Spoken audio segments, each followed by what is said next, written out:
I'm Pat Doris. Welcome to The Story. 100 days ago, on January 9th, Governor Tina Kotek officially took office in Oregon. She continued a long line of Democratic governors running this state, and she came in with a sense of urgency. She said she was going to tackle the big problems. Well, now it's time to pause for a moment and take a look at how things have gone so far. That's our big story tonight.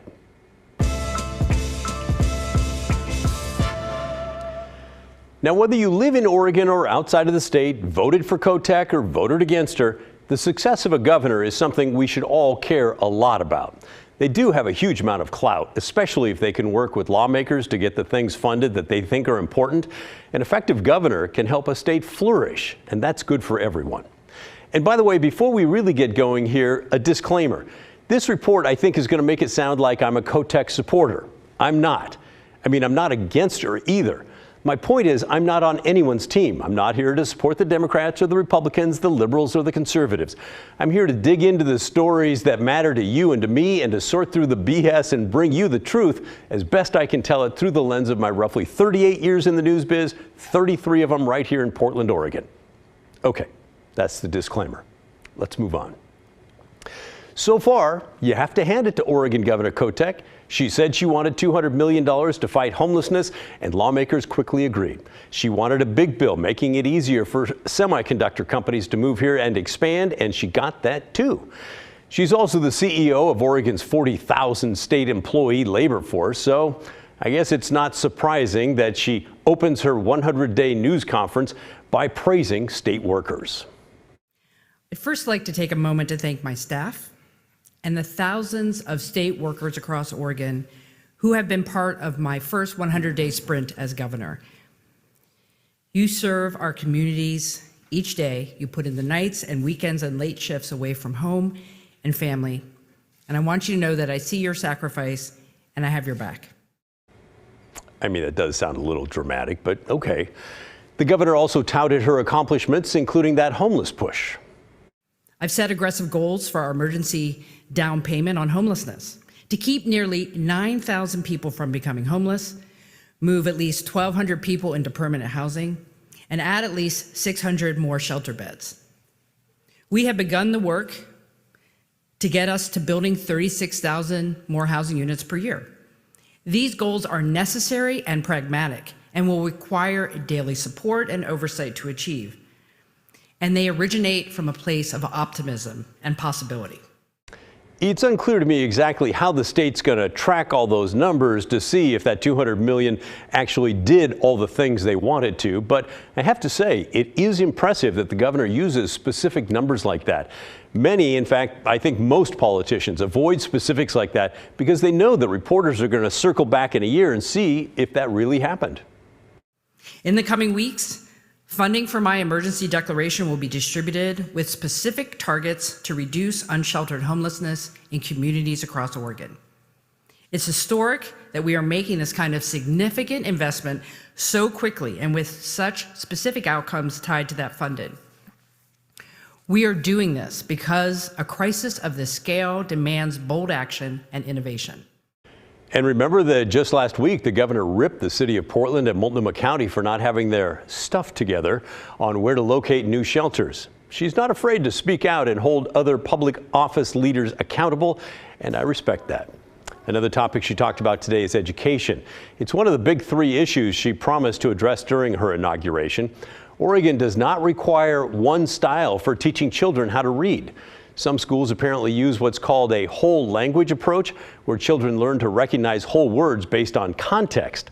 But the state is encouraging schools to use a different approach called the science of reading, which is simply learning the sounds of letters and then sounding those words out based on the individual letters. That's how I learned to read. I don't study this area, so I had no idea that there's actually a different system than that. Looks like that whole language approach is not going all that well. A report out last summer showed just 40% of third graders, I highlighted the number in yellow there for 2022, just 40% met reading standards statewide. It's even worse to the right there for students of color, just 21%. The state's fix for that is House Bill 3198. Under that bill, the state will award grants to both school districts and public charter schools to help coach teachers, conduct summer school, tutor kids, and adopt the curriculum of that science of reading style, which again requires sounding out the letters. And the governor, by the way, is a fan. The renewed focus on early literacy development outlined in House Bill 3198 will put our students on the right path. To date, the bill has bipartisan support to fund this work for our schools, community-based organizations, and tribes. The $120 million I targeted for early literacy should be the minimum the state invests this session. Our early literacy rates in Oregon are intolerable. Change is coming. If passed and adequately funded, the bill will be a first step toward a long-term approach to improve how we support our students' development inside and outside the classroom. And yes, we will be keeping an eye on that to see if all that money makes things better for young readers. Hopefully it does. I'll also remind you she got that semiconductor bill passed, which includes a change in land use law that allows placing 1 or 2 large plants outside the urban growth boundary.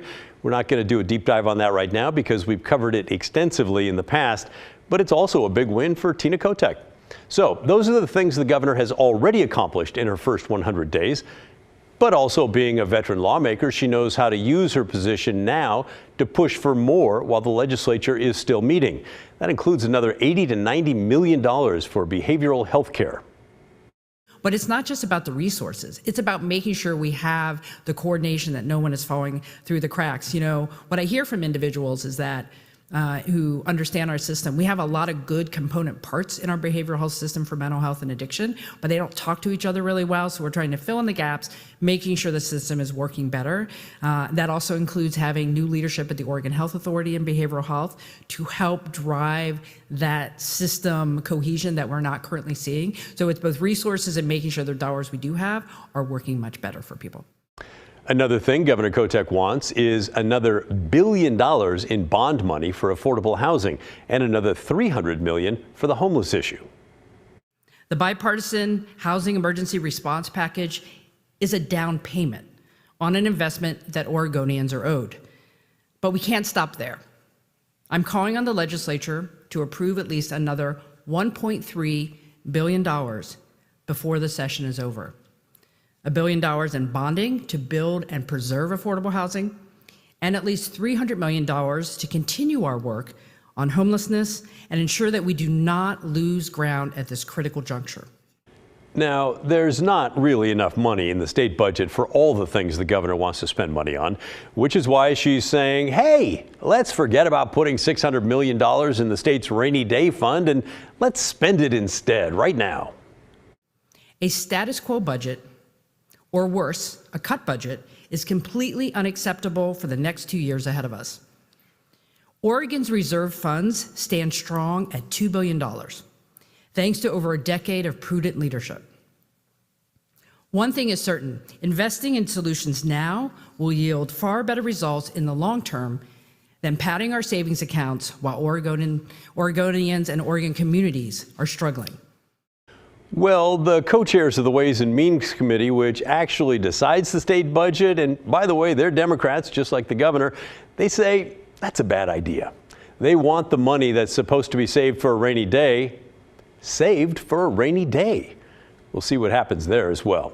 And finally, a reporter from the Oregon Capitol Chronicle told the governor that a new poll out this morning by a group called Morning Consult has her ranked as the least popular governor in America. Well, thank you. I have not seen the coverage, but if it's anything like the previous poll that came out from DHM, I think there are a lot of Oregonians who don't know me, right? We came off of the election. People went back to their day jobs, their lives. They're not paying attention too much. That's why the One Oregon Tour is very important. My goal is to help Oregonians get to know who I am and right back at them, hear what they need from me. So it's going to take some time, but we've only been at this 100 days. I'm confident that as we continue to communicate with Oregonians in a variety of ways, they'll get to know me better, and I hope they'll like what I'm doing. Okay, how about you? How do you think the governor has done over her first 100 days in office? We've been critical when it comes sometimes to Eastern Oregon. She's not really gone on her listening tour out that way, but her team says it is coming. We'll wait and see. In the meantime, send us your thoughts. The email is thestory@kgw.com or call and leave a voicemail, 503-226-5090. I look forward to hearing from you.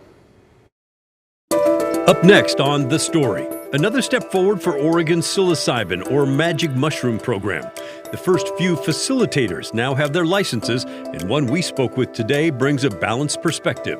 We want to be hopeful, but I want to also be realistic and honest, not cherry-pick data, be able to provide real understanding of what these substances can do for all of us. And I do hope that this is going to be an opportunity to improve our quality of life. We'll recap the details of the program and hear more from someone who will be helping treat those of you who want to participate, if you can afford it, when The Story returns.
Now to an update on Oregon's first in the nation psilocybin program, commonly known as magic mushrooms.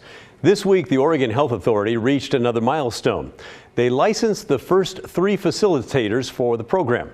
Facilitators are the people who will be with you while you take the mushrooms and experience the effects. Today we spoke with one of the recipients of the facilitator licenses. We'll get to that interview in a moment, but first let's recap the psilocybin program to make sure that we're all on the same page with this. Okay, Oregon is the first in the nation to legalize psilocybin. You can't use it yet, but it is on the way. Voters passed Measure 109 in 2020 with 55% of the vote. Then in November of 2022, voters in 25 of Oregon's 36 counties said no, not here.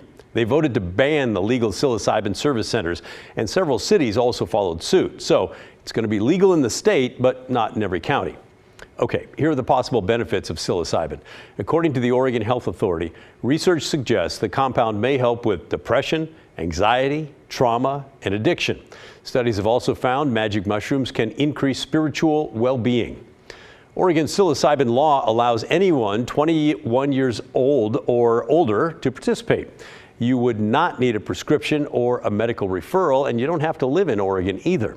There won't be magic mushroom dispensaries all over the place like there are for cannabis, but there will be licensed service centers where you can take them, and you will be in the care of a licensed facilitator.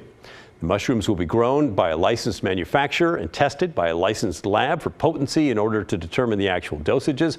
The facilitators will kind of be like therapists, helping you work through struggles in your life while the psilocybin takes effect. And that brings us to Jeanette Small. She is one of the 3 people who just got their facilitator license from OHA this week, the first legal psilocybin facilitators in all of America. She's a native of the Eastern European country of Moldova. Her family fled to Germany after the collapse of the Soviet Union, and at the age of 17, she came to the U.S. all on her own. She now lives in the Bend area. She has degrees in psychology from UC Santa Barbara with an emphasis in somatic work, which she helps explain here. So somatic psychology presumes that René Descartes made a mistake in assuming a duality between the essence of a person and our embodiment. The philosophical ideation in somatic psychology is around the fact that we are in fact embodied, and the human existence is not possible outside of an embodied existence. So we take the body very seriously. We absolutely work with the senses. We work with breath and presence, and relationship is absolutely taking into account the physical experience of our existence. She's worked with marginalized populations in Southern California, helping people who are dealing with opioid addictions and folks addicted to other hard drugs. And she thinks psilocybin can be a valuable tool for people who are suffering.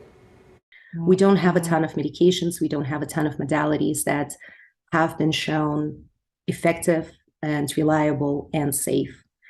And I feel like this is an opportunity for us as people to find new approaches to improving our lives, helping each other, people who are struggling, people who are maybe not struggling so much, but still feel disconnected from the world, from themselves, from spirituality, from health, from whatever it is. I think that psilocybin has this unique opportunity that it gives us to find wholeness. She says the process that led to her being one of the first licensed facilitators was intense and quite the leap of faith. Small says the stigma around psilocybin is a big factor, as well as the fact that the federal government still sees it as a Schedule I substance. And on top of that, the coursework was no walk in the park. The program was rigorous. So I was part of the accelerated cohort, and even though we completed all of the classwork within 3 months, I want to stress that we definitely did a lot of work. So we met on average 4 times a week on Zoom for 2 hours at a time, and additionally had homework and written assignments every single day. And then we completed a practicum in person for over a week. So it was quite rigorous, and I do feel like I've learned quite a bit, and my understanding about working with the substances improved and, enriched through that. Becoming a facilitator like Small is not cheap, by the way. She paid around $10,000 for her training, and in order to keep that license, she has to pay the state $2,000 every year. And she hopes to open her own service center in the near future, which will come with an enormous amount of cost as well, of course, not to mention another 10 grand every year to license the center itself. And that's a theme that's really been making waves in this fledgling program. There's concern that all these fees are going to make it super expensive for customers. The state says the licensees can set their own prices, so these companies will likely have to charge a pretty penny just to break even. I come from clinical work in social services with folks who oftentimes are unable to afford food and shelter. I absolutely want to make that available to everybody. At the same time, we do have to navigate within the existing systems. And because it remains a Schedule I substance, we're not able to write off any of our operating expenses on federal taxes, which means that rent is just my expense that I have to absorb. Legal fees, advertising, insurance. Insurance is going to be a substantial piece that we're not, I think, technically required to have. But personally, I would say it is a vital expense that we need to really take seriously. It is quite a lot of overhead, and that is going to be driving up prices in order to make that business successful, just sustainable. There's a lot to it, huh? So now we've read your emails and listened to your voicemails when we've done previous stories on the psilocybin program. Many of you are not going to come anywhere near one of these service centers once they're up and running. As I mentioned before, citizens in more than 24 Oregon counties have voted to keep the centers out of their communities altogether. So we asked Jeanette what she would say to those Oregonians who want nothing to do with psilocybin. What I want them to know is that what we know is that psilocybin has very, very low toxicity. So while we have some claims about the beneficial effects, honestly, this is still something that we're going to be exploring. There might be some people who are not going to be seeing the healing potential that they have been promised. That is true, but we're not likely to see the really negative effects either. People are not going to be addicted to the substance. This hasn't happened over the thousands of years that these substances have been in use. So there's very, very low addiction potential. There's almost no potential for overdosing. In all of the literature reviews that we've done, it doesn't seem like anyone has died from having consumed too much of this medication. And just out of those considerations alone, the fact that this medication is safe enough to try, I think it is worth giving us a chance to explore that substance. And the people who are likely to benefit are people who otherwise might not fit into that healing community, veterans, people who are struggling with the later stages of cancer, who are transitioning out of life in a way that, how are we able to support this if not through the substances that can assist? How are we able to support the heartache that folks are experiencing if we're not giving them a chance to try? So I hope that we're able to demonstrate the efficacy of the treatment soon, and that the counties that opted out are able to hear it, are willing to hear it, and look at it with an open heart to really consider it not from a political or moral standpoint, but as a medication. Just like when we go to a pharmacy and we take medication that helps us, I would like them to give us a chance to demonstrate that there's potential for that. Well, we're still months away from any of these service centers being open. The state still has not licensed any of the labs for testing or the service centers themselves. In fact, OHA has only given out 6 licenses so far, 3 manufacturers and 3 of those facilitators. So there is a long ways to go for those of you hoping to use psilocybin soon, but the process is definitely underway. Still to come on the story, the Wooden Shoe Tulip Festival. It's famous, and it's usually bursting with full blooms this time of year, but that is not the case right now. There's still plenty of color, but not at the level that they're used to seeing. In fact, people at the farm say it's the worst they've seen in decades. We'll tell you why and the changes they're making to the festival because of it. That's coming up when the story returns. Straight ahead at 6:30, a community says goodbye to Michelle Melendez and her 7-year-old daughter, allegedly killed by Michelle's ex-boyfriend. We have a live report. A Vancouver teen is home safe after a horrifying abduction, but her abductor is still out there. We hear from the girl's mother. And while Western Oregon is waterlogged, Eastern Oregon's dealing with a crippling drought, where the governor has declared a drought emergency.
The colors of the blooming flowers at the Wooden Shoe Tulip Festival, always so spectacular, and an annual sign of spring in the Willamette Valley. But right now the fields are only at 30% bloom. It's the worst the farm has seen in 40 years. The bloom is so late this year, the festival is being extended by a full week. Meteorologist Joe Ranieri has more on why this year's festival is taking a little longer to get going. Take a look behind me. A lot of people are dressed more for winter instead of spring. And one thing they're not seeing much this year here at the Wooden Tulip Festival are the colors of spring. These conditions sum up our spring so far, which has been nasty and miserable at times. And that's why these fields aren't as vibrant as they normally are. Yeah, the colors aren't there, and who wants to be out in this kind of weather right now? It's cold, it's windy, and we just need some sunshine. Emily Iverson's family has been running the Wooden Shoe Tulip Festival for nearly 40 years now, and they haven't seen a season like this. It has definitely pushed our tulips back. They're just taking their sweet time this year. We're only at about 30 to 40% bloom when we should be in peak bloom right now. This is what the tulip fields look like right now. Usually you can see this field light up with colors. Take a look at what it looked like in years past when we've seen a more sunny and warm spring. Despite a later bloom this year, people from all over the country are still coming out here. Oh, it is kind of disappointing, but coming from Mississippi, I mean, it's still beautiful to see. So you still have a lot of color out here, so it's still a great experience. Photographers like Selvin Norman are hoping for that picture-perfect shot despite the challenges from the weather. Just trying to keep your footing out here is a little difficult. It's cold, your hands are cold, just, the wind's blowing. With the festival being dependent on Mother Nature, there is some good news this year. We're extending till May 7th now, so hopefully that weather will turn soon enough and we'll be able to have some nice days to get some people out here. And with just a little change in our weather, we'll hopefully see these fields glow with color again. Typically, peak colors usually arrive by the early part of April. This year, it's going to happen hopefully by the later part of this month, maybe into the first week of May.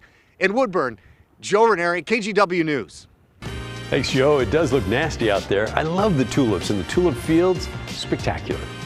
All right, keep sending your questions and comments to the story at kgw.com. We're going to wrap things up right after this.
Well, that's the end of our show. Thanks so much for watching. And remember, the story, our story, well, that never ends. I'll see you tomorrow.